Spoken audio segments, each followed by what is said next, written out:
इस बात का मैं कई मरतबा जिक्र करता हूँ, जिस तरह अभी आप बात कर रहे हैं सुहेल, इंटरमीडिएट के आप स्टूडेंट हैं।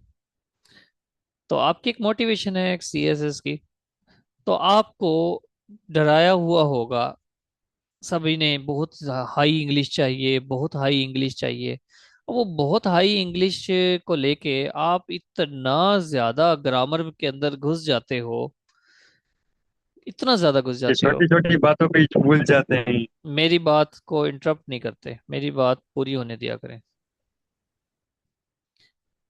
तो अभी मैं क्या करता, तो इतनी गहराई में चले जाते हैं, इंग्लिश इंग्लिश इंग्लिश का वो जो प्रेशर है। तो क्या होता है कि आप लोग उसमें ग्रामर में, मैं इतना देखता हूं कि बहुत सारे टीचर्स इतनी गैर जरूरी ग्रामर करवाते हैं, इतनी गैर जरूरी।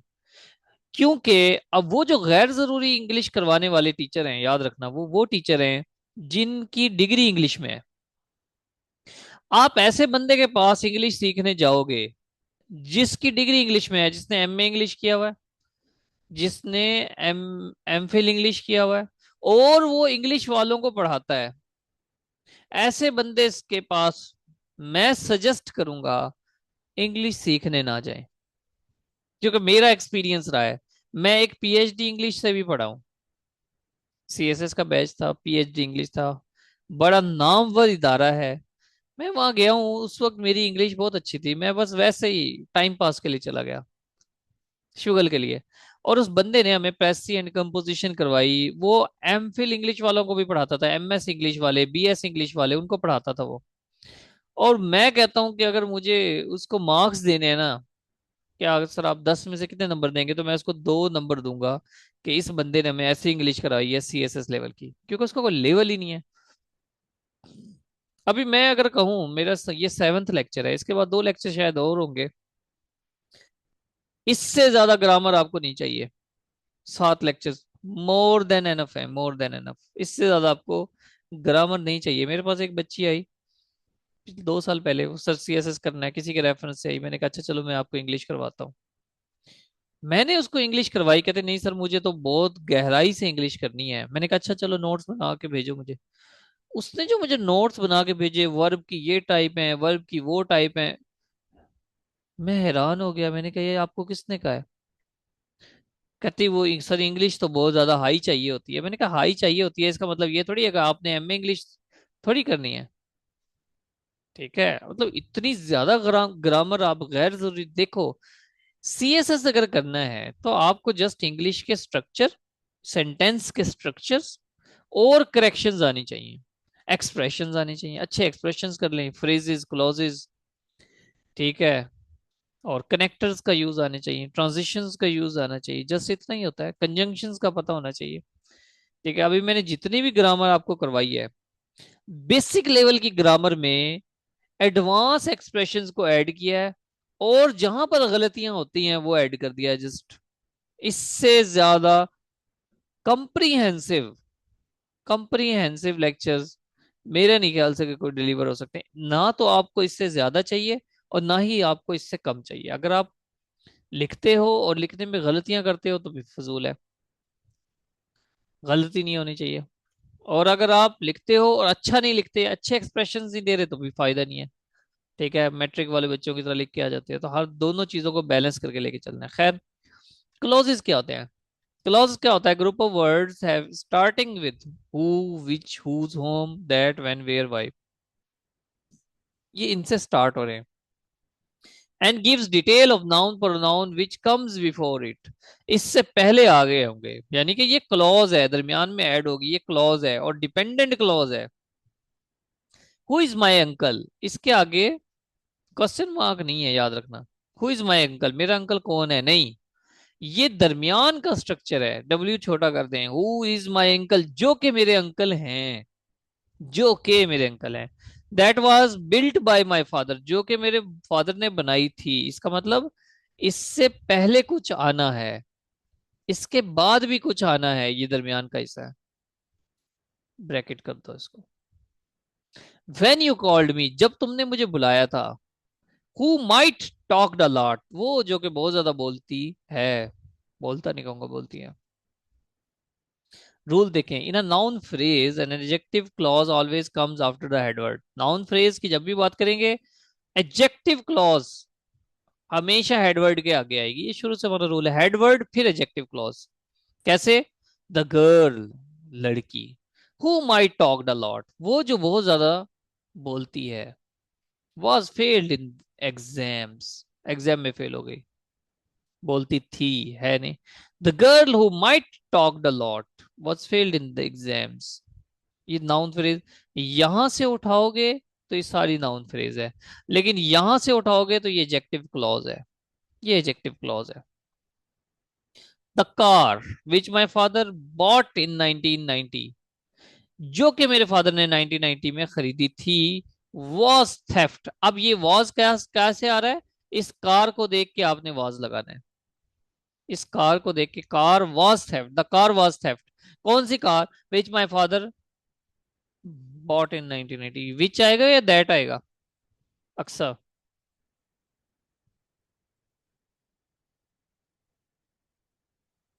विच आएगा कि दैट आएगा?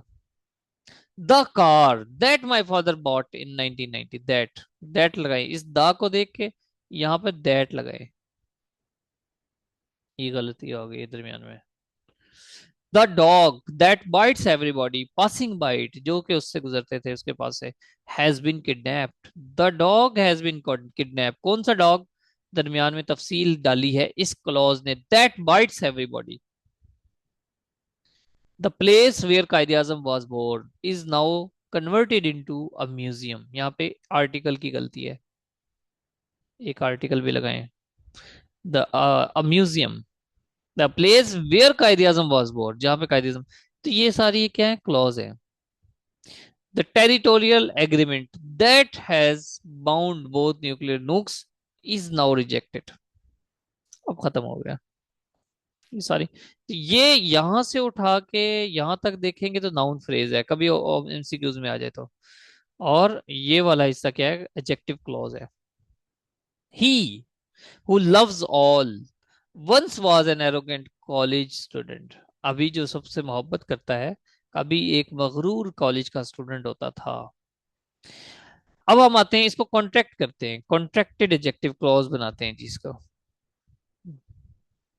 नोक्स की, अच्छा वर्ड स्पेलिंग मिस्टेक है, इसको ठीक कर लें जी। हाँ जी ठीक है, ए नहीं आएगा, NUKES, nukes. Okay thank you.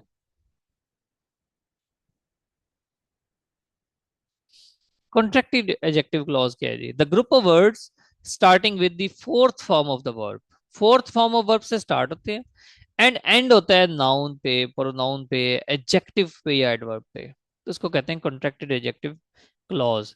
Sitting next to me, standing over there, talking to the prime minister, appearing twice a year, जिसको हमने वो तब कहा था, ये फ्रेजेस हैं, तब कहा था ये प्रेजेंट, इसको कहा था sitting next to me, present participle, sitting, talking, appearing, present participle कहा था ना। इसको हम कॉन्ट्रैक्टेड एडजेक्टिव क्लॉज के तौर पे देख रहे हैं। एडजेक्टिव इसमें हेडवर्ड आ जाएगा और कॉन्ट्रैक्ट एडजेक्टिव क्लॉज आएगा। The women sitting next to my brother, वो जो सिटिंग, अब यहाँ पर दरमियान में क्या है? The women that was sitting next to my brother, तो दैट वाज काट दिया, ये कॉन्ट्रैक्शन आ गई, sitting next to my brother. The aspirant talking to the prime minister, वो वाला एस्पायरेंट जो प्राइम मिनिस्टर से बात कर रहा है या कर रहा था, ये बाद में पता चलेगा। अगर आप क्लॉज डाल देते हो तो यहीं पर वाजे हो जाएगा कि ये पास्ट का है या प्रेजेंट का है। अदरवाइज यहां पर जो आएगी ना ये वाली बात, the aspirant talking to the prime minister of Pakistan is my brother, इसका मतलब वो भी बात कर रहा है, वाज माई ब्रदर यानी कि जो बात कर रहा था। The women sitting to my brother sitting next to my brother is my teacher. The aspirants are sick of FPSC's regulations वगैरह वगैरह। चलें जी, ये बस एंड हो गया हमारा लेक्चर, एडजेक्टिव्स भी एंड हो गए हैं।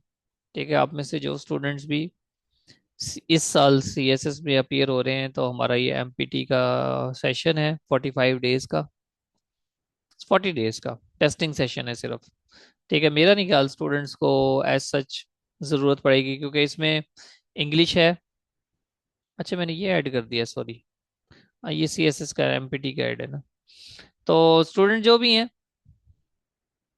उसमें CSS के MPT में इंग्लिश है, इंग्लिश को इन डिटेल करेंगे, 50 मार्क्स की इंग्लिश है। उसमें ये होगा कि CSS का जो प्रेसिव वाला पेपर है, उसमें भी तो आपको इंग्लिश सिनोनिम मेंटोनिम मीडियम वगैरह की जरूरत होगी, तो हम उसकी पार्टीशन करेंगे।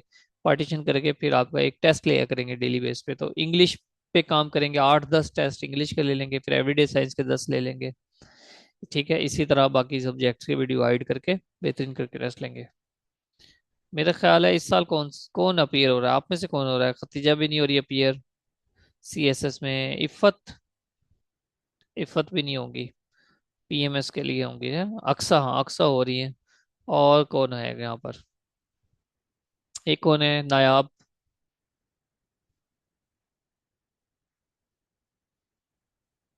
कोशिश करें इफ़त, आपके लिए मैं एक सजेशन दे रहा हूँ।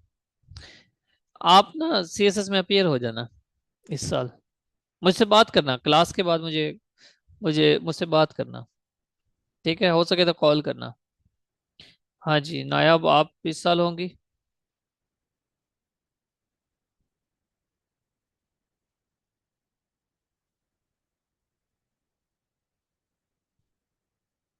अच्छा, पेपर में अपीयर नहीं हुई थी, ठीक है।